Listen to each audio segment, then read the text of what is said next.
Ilang kasunduan sa pagitan ng Pilipinas at Brunei ang nilagdaan sa unang araw ng state visit doon ni Pangulong Bongbong Marcos.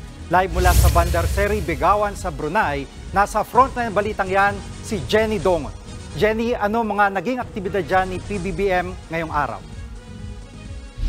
Katatapos lang nga na makipag-usap ni Pangulong Bongbong Marcos sa Filipino community dito sa Brunei. At bago nito, unang agenda nga sa kanyang first state visit dito sa Brunei ay ang bilateral meeting kay Sultan Haji Hassan Al Bolkiah at ilang kasunduan nga ang nilagdaan ng dalawang bansa.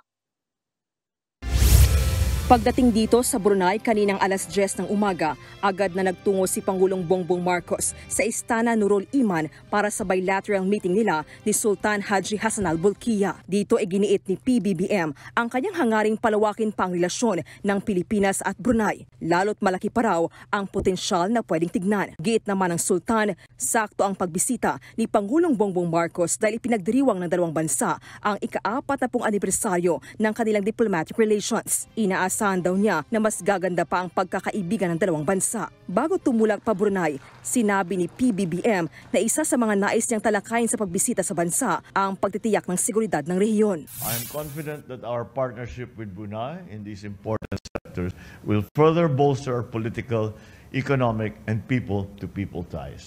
Tomorrow, I will engage the business communities in the Sultanate and highlight the Philippines as one of the fastest-growing economies of Asia. Matapos ang bilateral meeting, 3 memorandum of understanding ang nilagdaan ng dalawang bansa. Kabilang dyan ang MOU sa Maritime Cooperation, kung saan nagkasundo ang mga opisyal na paigtingin pa ang skills training, research at information sharing. Dagdag ng Philippine Ambassador to Brunei, nais ng dalawang bansa na idaan sa mapayapang paraan ang pagresolba ng mga defense issues sa rehiyon. We're both committed as ASEAN member states to a region that is peaceful, that is stable, so that we will be able to develop. We can create a prosperous region for our peoples. Nilagdaan din ang kasunduan para palakasin ang agrikultura at turismo ng Pilipinas at Brunei. Sa tala ng Department of Tourism noong 2023, nasa 6,639 na mga turista galing Brunei ang nagtungo sa Pilipinas.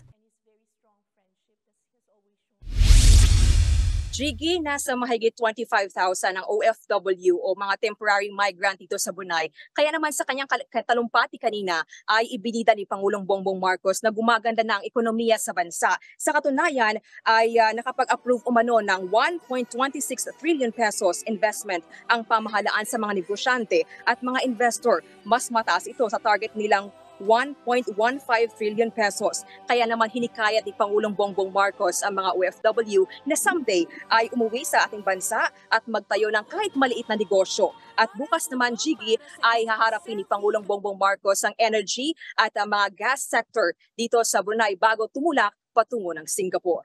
Jiggy. Maraming salamat, Jenny Dongon. Mga kapatid, Lucy Cruz Valdez po, maging maalam at may pakialam sa mga napapanahong balita sa bansa. Tumutok at mag-subscribe sa News 5 social media pages.